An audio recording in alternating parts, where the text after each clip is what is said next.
And cut. Cut. Action. Action. Ha ha ha ha ha ha. Oh. Wow. That was helpful. Hey, it worked. So, what episode is this again? This is number 4, actually. Yes, this is 4. Although there's only one that I is know. available, which means I can do some follow-up or at least a little clarification from number 1 now, can't I? Do you want me to just edit something out or something, or is it one that it was number 1, so it's already been posted? No. I just said that, I made mention during the first podcast about the beta for Camelot Unchained feeling like it's coming up pretty soon. That is not correct. The current estimate is sometime in winter. That's relatively soon. Geographically speaking? Well, I mean, we're gonna be fall here in no time, and then it'll just be a season away. So, unless Yes, and what a painful season it's going to be, huh? It's terrible you don't have some other micromanagement game to take part in until then. Like, let's go on to the discussion then. So are we going to fight it out, Shrike? Do you want to do your discussion on MMO mounts, or do you want to do something a little different? well, let's see. I didn't really have anything come to mind with the mounts thing. I just thought that was something exciting that people got excited about when mentioned, but we can go from something else. I don't really care, so whatever you think you want to start with. Well, what was your idea, Slade? Well, I have a broad range, and I'm going to just narrow it down for today. All right, let's start with MMO mounts. No. I'd like to talk about multiplayer shooter games a little bit. Really? Specifically in regards, because I got to thinking about my experience, because I actually went through the list of the shooter games I've played with Ferb a few days ago, which kind of got me thinking along this lines. Just, the different kinds, the different feels for the shooters, as well as what kind of community they attracted, and possibly even the way they were treated by their developer publishers. Okay. Say for instance, Shrike, what would be the first multiplayer shooter you remember playing? Tribes 2. No. Tribes 1. And the Bombers? Call of Duty, probably. Yeah. 1. 4. No, 3. The third one would be the first one. Okay, so that would be the one right before Modern Warfare. Yes. So that would have been their very last World War II shooter before they before this upcoming fall, I guess. I remember that one. I remember sitting in my camper with my brother playing that on a console. I forget, was that N64? Was it on N64? Activision made a Call of Duty game for Nintendo? I just remember a console, so I'm just throwing them out there. I don't know. I don't remember the N64 really getting any third-party love from any of the big houses. Yeah, I wouldn't expect it. That would have been a cartridge game too, so definitely not. Yeah, no. I mean, they lost all third-party support when they stuck with carts for that game. So I know what Ferb's answer is, and I was going back in my own history, and I guess my first shooter would have been the original Quake back in '95. Ooh, now we're talking. Oh, wow. Although it was multiplayer in the sense that you could play at LAN, because that's what we were doing at that call center, was we'd hook up a few systems and play a LAN game of Quake. But did your supervisor know? Oh Lord, no. This is when I was working third shift. So just thinking back on the different kinds of shooter games you've played, first off, do you see a running theme on what direction you gravitate towards? Explosions. I'm going to leave you for last. So, Shrike. Strategy, and it gravitated from first person to top down. For a shooter game. Yep. Yeah, I never really was big into shooters, so when I was able to combine combine it with my favorite genre, then I just basically stuck with them from there. Yeah, and then the odd one would come up that everybody else was getting into that would it would be fun to play as a group, such as PlanetSide 2. That's probably really the last big shooter I remember getting into playing with a group with. Okay, but you were playing Battlefield 1 for a while there too with folks. That's right. Yeah. I guess we started playing that at release. Yeah, like I said, it's not my favorite, so it would have to be something that would have a group lure to it for me. Okay, so Tribes 2, PlanetSide 2, Battlefield 1. Tribes 2, PlanetSide 2, Battlefield 1. Yeah, I can't really think of. I take that back. I went from Tribes 2, and my brother got the old. I don't know if many people remember it. It was an old game called Outwars. And, the graphics were, at the time, beautiful, but just ridiculously low end in today's standards. But I thought that was kind of exciting and fun for its time. I don't really remember much about it. You had a jetpack and you'd fly around trying to take out these aliens. Had a bit of a multiplayer aspect to it, so I would do LAN matches with my brother, but that was about as far as multiplayer went for me. And I guess once I really started gaming on my own, yeah, I just left the first-person genre. Okay. How about you, the Bombers? What are your memories of first-person shooters?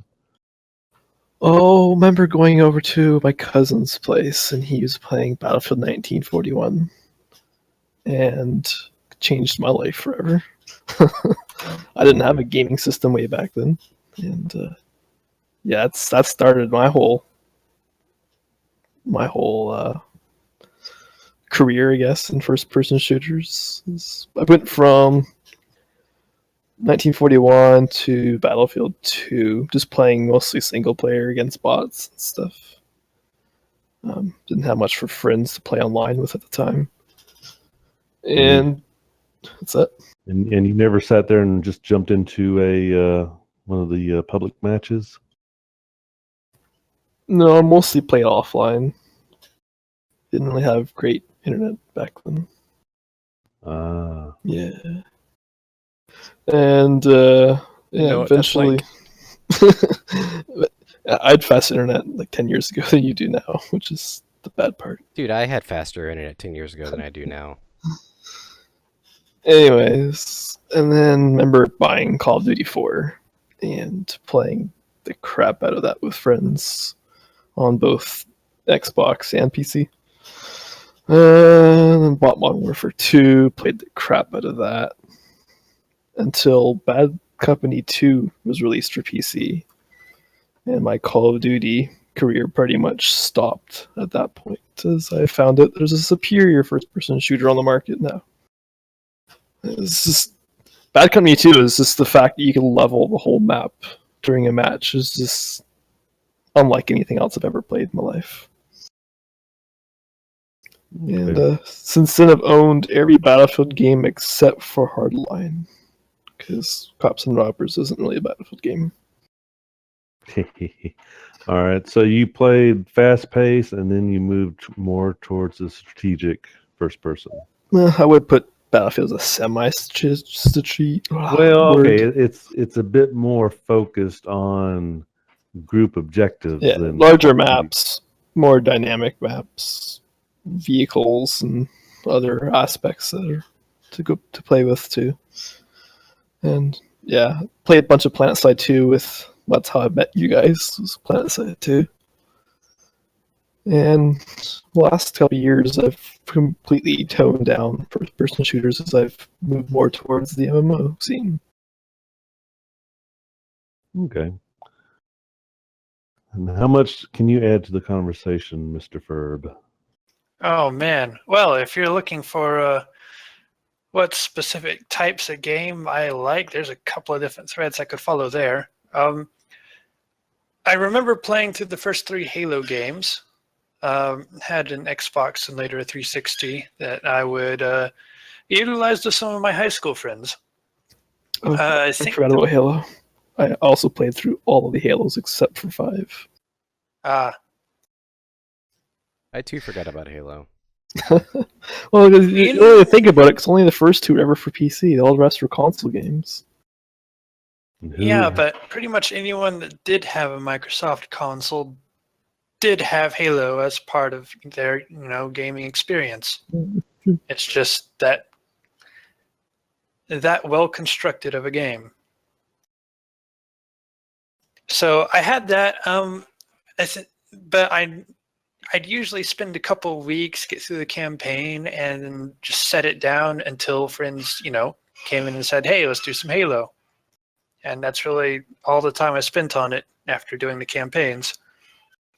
The first game I really got into and began sinking hours into first-person shooter-wise would have been Tribes 2.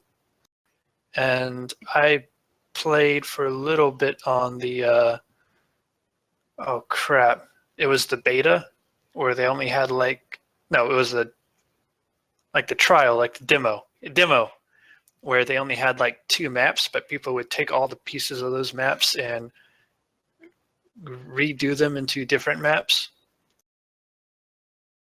And you could still mod it and whatnot, and then I got actual Tribes 2 and joined in there when the servers came back up with Tribes Next.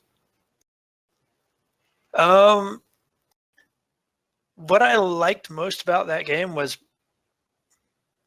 how very visceral it was. I mean, this was without, blood on the screen effects and there were huge amounts of camera shake, but this was a game that was lacking a lot of the intense graphical effects and fidelity that we have nowadays, and yet it still was chaotic as heck simply because there was so much going on.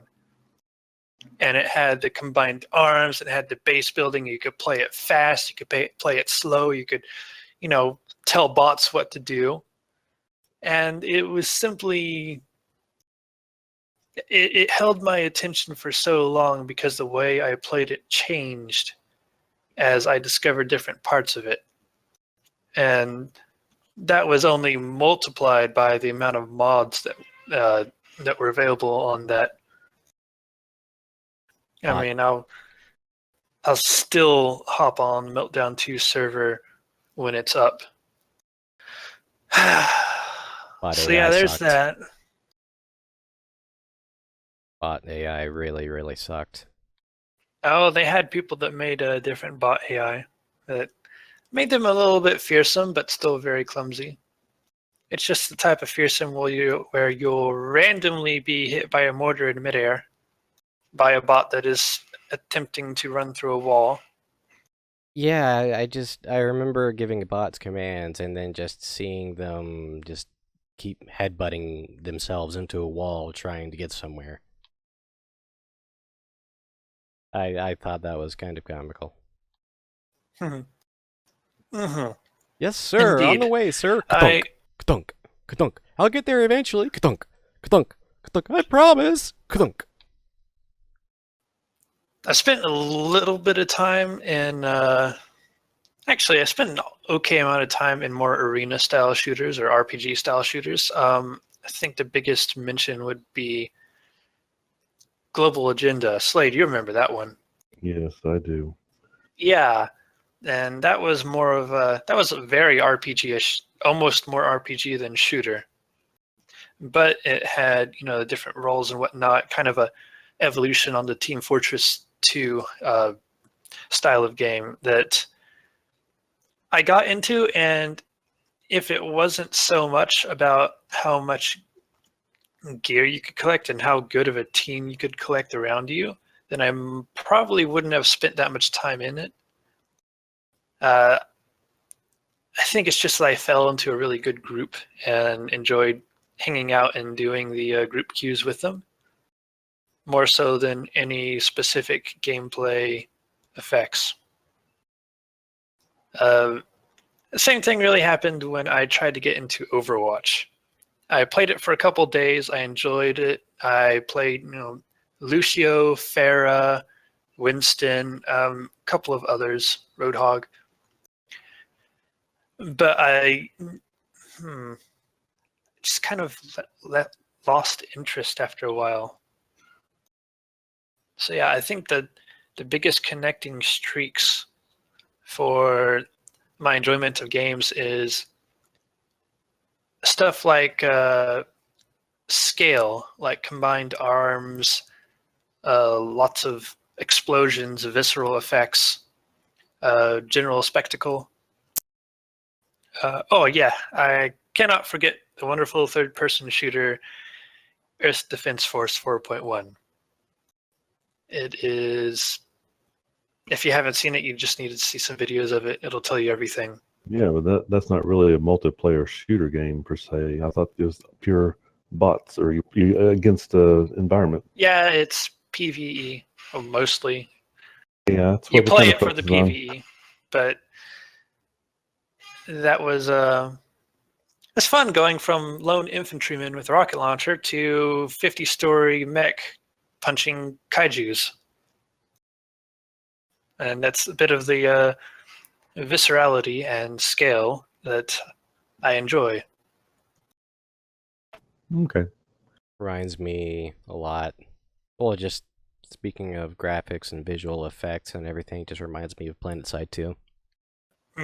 Yes, I forgot to mention that. I remember. That was. I love those nighttime battles on Indar where there's so many tracer shots going back and forth between just the different armies. It was really, really, really cool to watch. I'm trying to look at my library just to remember what all I've played here, but You remember Return to Castle Wolfenstein? I'm getting there because that one was probably Tribes 2 was the first one that really hooked me. And I spent, a couple of years playing that once I found a really good community to hang with. I went through a bunch of the earlier Battlefield games. I did one of the Call of Duties that was before the modern era, and then I did the original Modern Warfare. And that's the extent for me with Activision. And I never could find a community on any of those big name games. And I think the very last traditional AAA shooter I played would have been Battlefield 2142. 2142, the one where I bought it retail and the DRM wouldn't let me play online. And that was the point where I says, you know what? I'm not giving these guys any more money. So, Tribes 2, Return to Castle Wolfenstein, the Enemy Territories mod that folks did for Return to Castle Wolfenstein was really some of the most enjoyable gaming I remember back then. And I did some of the original PlanetSide, really, really wonky gaming there with the way that it was set up. I've heard stories.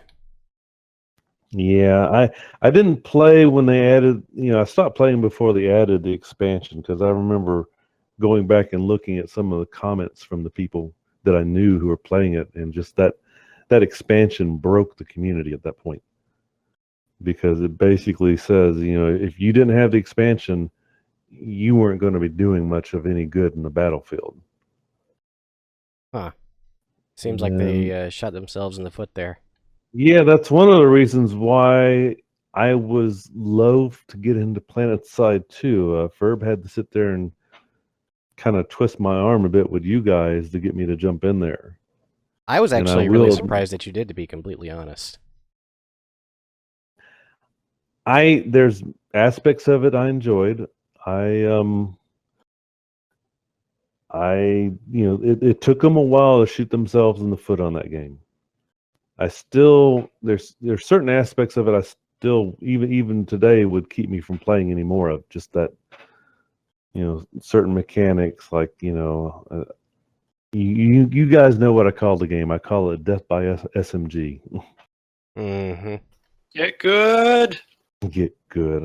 You know what? If I'm sitting in position with an LMG, knowing you're coming around the corner, and I just start laying into you, and you still burn me down before I can take you out, then yeah, I'm sorry. That doesn't feel quite right to me. Yeah, I always thought the LMG damage was not as what it could have been personally, but I'm a sucker for LMGs and longer distance. I don't like close quarters SMG style combat. Oh, geez. I could get into a Even whole tirade about the different damage numbers and resistance types in Planet Side 2. even the shotgun at close range didn't feel like, a shotgun versus SMG. The SMG still would win. Oh, the shotgun sucked. Hey, it's I go feel ahead. so triggered right now. Go ahead, Ferb. Get No, okay, look. No, let me finish. 90% of your effectiveness with a weapon in that game is your ability to consistently get headshots. If you don't, you will lose 90% of the time to someone who can, or at least gets more headshots. Your weapon's actual DPS has very little to do with it.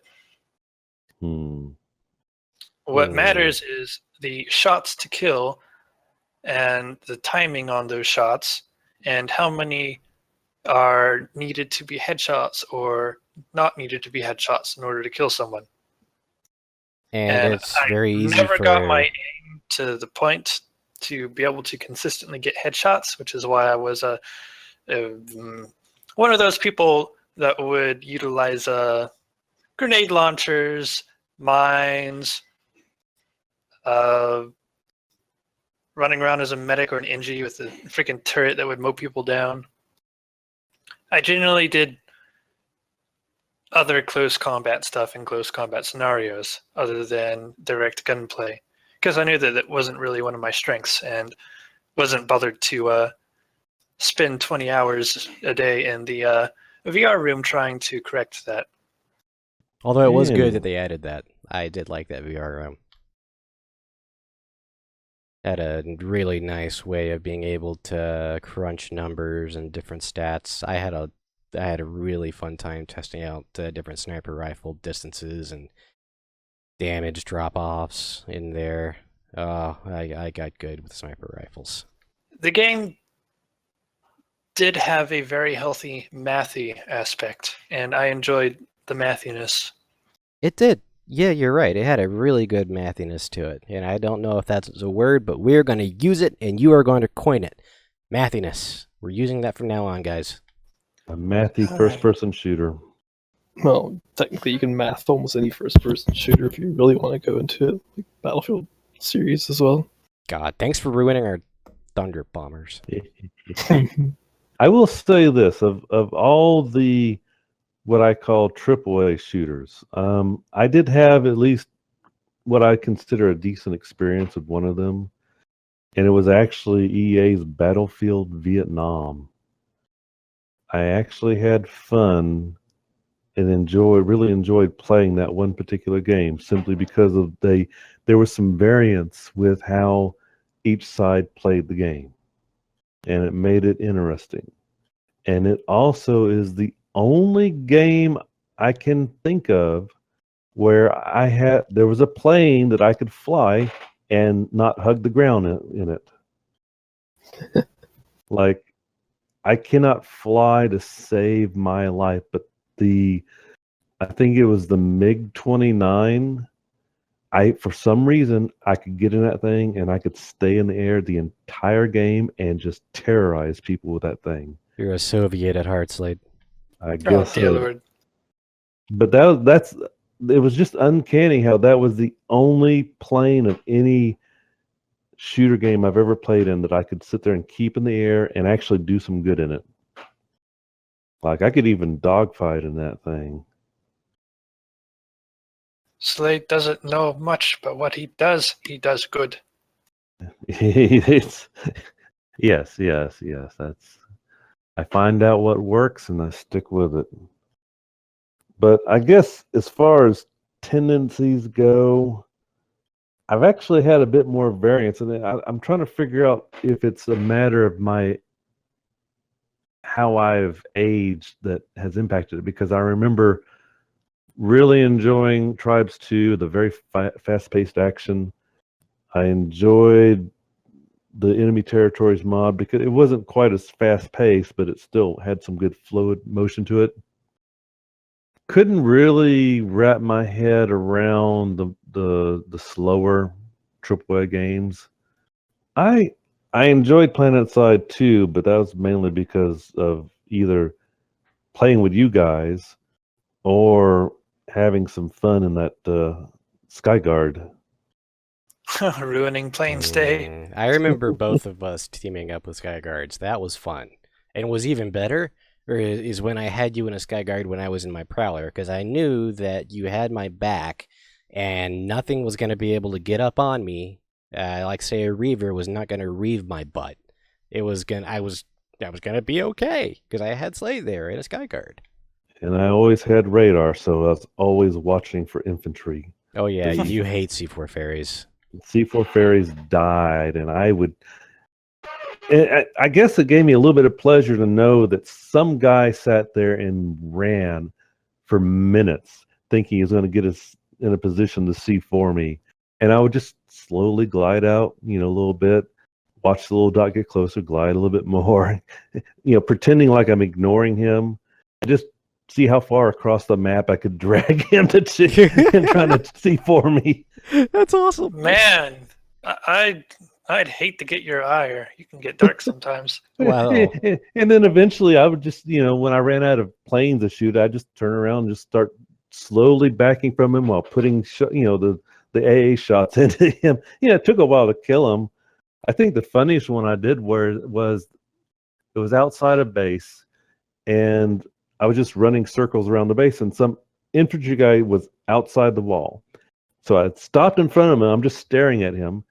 And, he's not moving. He's just looking at me, and he drops a mine at his foot. So I shot the mine and blew him up.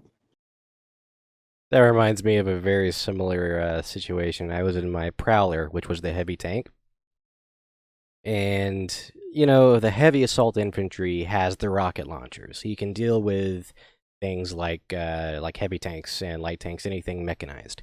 Well, I remember this one guy who we were out in the middle of nowhere. I don't know where he came from. It was in the middle of the desert of Indar.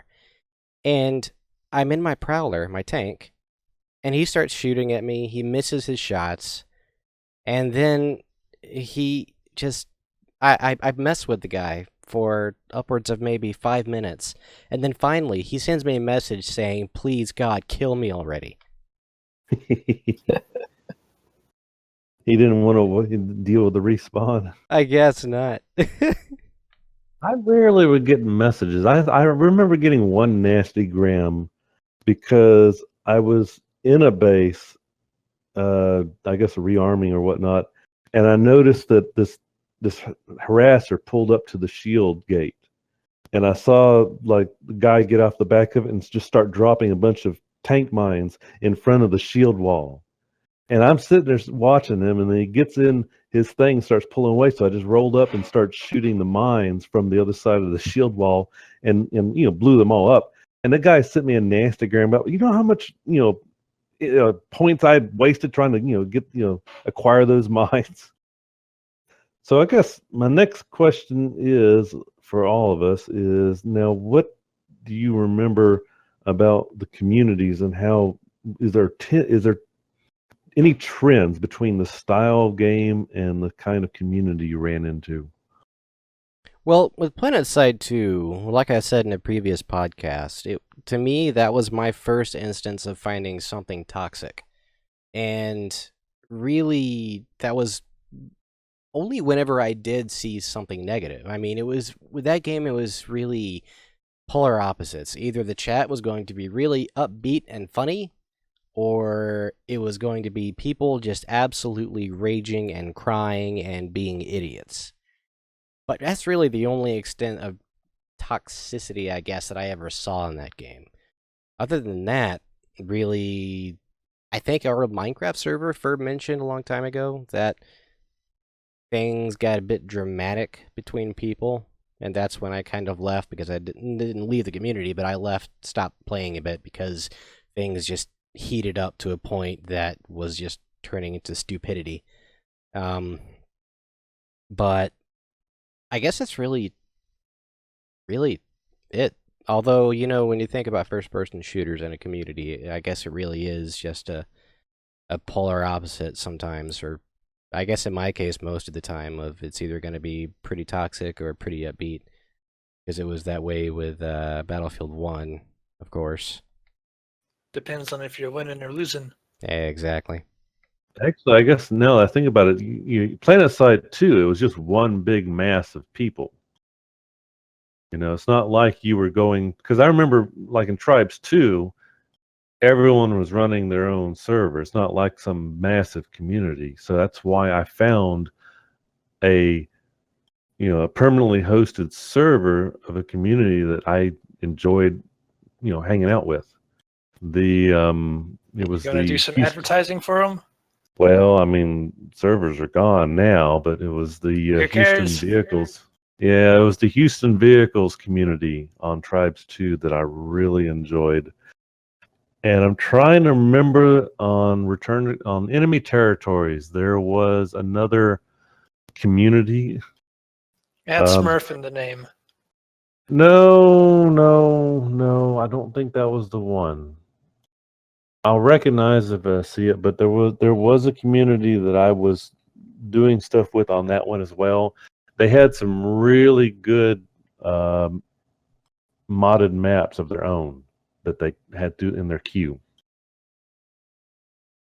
So I guess the thing is, technically, PlanetSide 2 doesn't fit in the mold because it's not like you can actually build a small community like you could in those older games. And I guess you get a similar thing with the AAA stuff because they host all their own servers. You can't host a server. You can't set a rule set to be enforced on your community because they control that. Well, actually, you can rent Battlefield servers, at least, so I guess you do have some control over that. Okay, but can you set the rules on it? Yep, you can. Well, that's interesting. I wasn't aware of that. Yeah, Less so in Battlefield 1 than you could at 3 and 4. You could have all sorts of interesting settings set up for those servers. Like you could even limit certain classes. You could only have a certain amount of like recon classes on a team to prevent class stacking. that's a really good system. Seems to Can't recall do they did that this. in Battlefield 1, though, I don't think. I think they did something similar to that in enemy territories, where you could actually set a max per team on the heavy weapons. So everyone wasn't running around with the Panzerschreck or the flamethrower. All of this talk of first-person shooters is getting me into a nostalgic PlanetSide 2 mood that I know will go up in flames the moment I log in and die to something stupid. I'd be curious to know what the community is like. I mean, go ahead.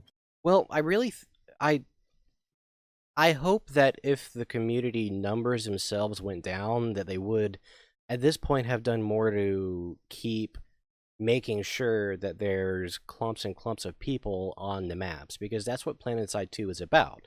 It's about these really huge armies opposing each other. And I know at least once they've had to merge servers now just to keep up with player attrition. So yeah, I'd hope that it at least is populated as much as it used to be. Yeah, it was so much. It felt almost easier on the older style games simply because you knew who was going to be there. You know, if I went to the Houston Vehicles server, it was always at least half full all the time, and you would, you know, and typically you recognized all the names you saw, and I kind of missed that. And on on some of those communities on enemy territories, I remember the same thing where they may have ran several servers, but you would see the same names filter through on different ones, so you could kind of get used to people and their play style. I would absolutely, 100% love a medieval style PlanetSide 2. You know, nothing stupid with fantasy stuff like magic and sorcerers and dragons and stuff. Didn't they do that? Realistic. I don't know. Is there? What was that one that was started as a mod before it got picked up as a real game? Are you talking about Mountain Blade? No, no, no. I've seen videos from the stupid thing. What game was it made for? I can't remember. What year I was want to this? say somebody took one of the old Arma games and modded it to where it was just, you know, you were running around with sword and shield or pike or axe or crossbow. It was a really, I mean, it was a really brutal game. But, you know, they even had some aspects of siege warfare. You know, you could have siege weaponry on I remember watching one video where it was like basically a Viking raid on a village. But there was one like that. It's on Steam, I believe. I just Googled Arma in medieval, and I'm not seeing anything right now. You know what? Maybe it was Mountain Blade. Is that? I mean, I'd have to look. Let me. Well, Mountain Blade didn't have any multiplayer aspects. I loved Mountain Blade. It was great. I remember just begging somebody to find a way to make a multiplayer mod for it, but there wasn't anything.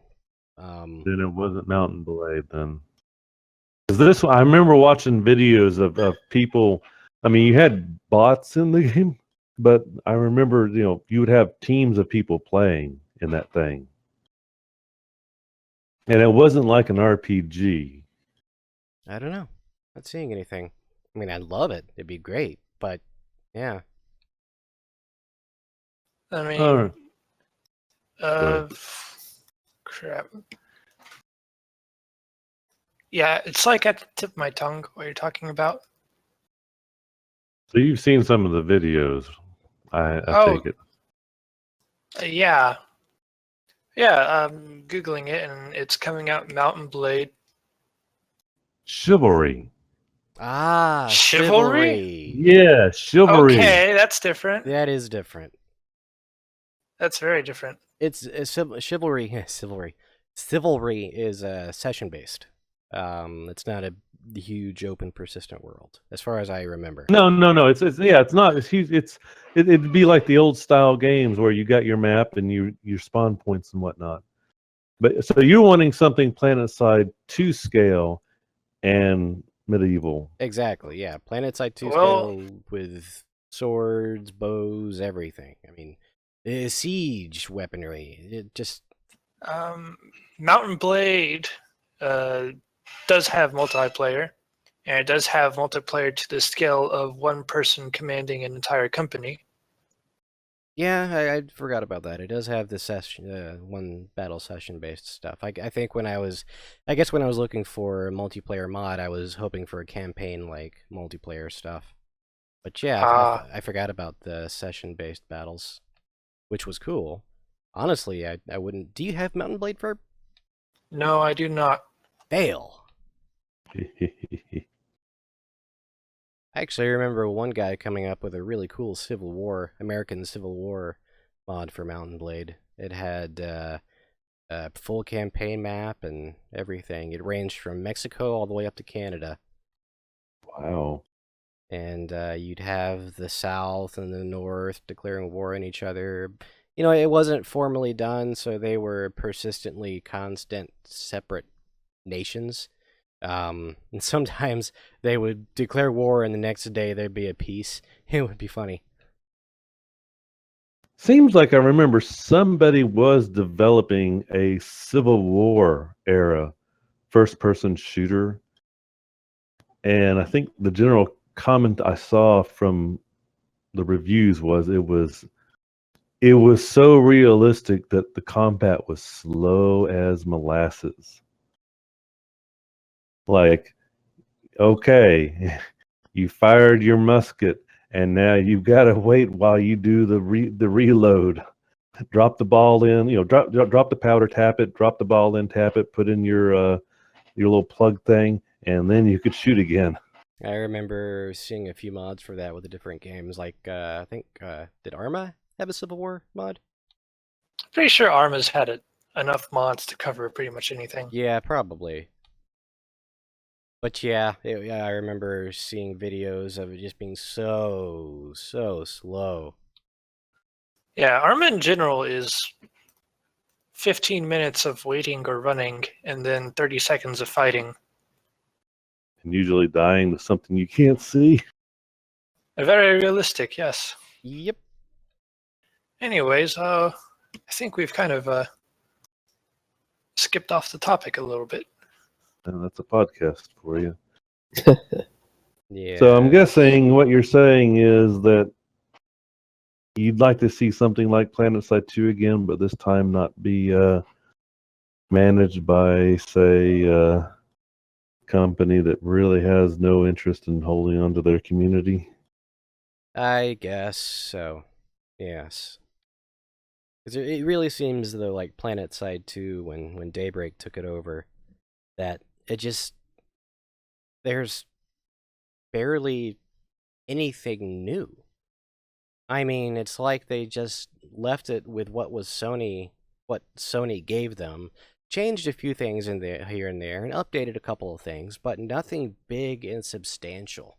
I guess there's no protein. Have you been paying attention to the update videos and whatnot? I stopped watching it. It got to the point where I lost confidence, I guess. Well, they have partially completely redone Indar. They have done a couple of different optimization passes. Of course, it doesn't do any good because you're looking at thousands of people. They are in the midst of revamping the entire combined arms aspect of the game, including vehicle capture points, different nodes, and integration of the build system into the node capture system. Meaning you could sit there and take over a base and alter the construction there? Meaning that parts of the base that you need to capture could be surrounded in constructed defenses that you would need to siege to take the base. For example, one of the biolabs on Live is actually part underground bunker, part above ground building area for constructing your own base. So basically what you're saying is, according to the latest videos and media, is they are rebuilding the game? Not as drastic as you make that sound, but yeah, they are doing serious stuff. It's just a little bit slow. Oh, you made it sound drastic. You went there. You went there. Well, it is pretty big. So what Ferb is saying is, it sounds to me like they're actually going to the trouble of spending some money on developing it, which is exactly what their original problem was. They were not going to spend a dime on any of the stuff they had acquired. So if they're actually spending money on development, which would be nice, I mean, if they were actually doing something, then that might entice me to look at it again. Yeah, me too. I wouldn't have a problem back into it because my problem was just jumping in and just nothing holding me because I guess, yeah, nothing new. And my issue that caused me to leave was really that the group around dissolved. Yeah. Doing things alone is like meh, unless you happen upon that golden opportunity and find a good platoon with a good platoon lead that knows how to command. Then things get really fun. Going in the game as a group of 5, that can be fun, but only in certain situations. Going into that game as a group of, say, like 48, that's where the game really shines. But the problem is, we don't have enough people interested in the game to really do that kind of stuff.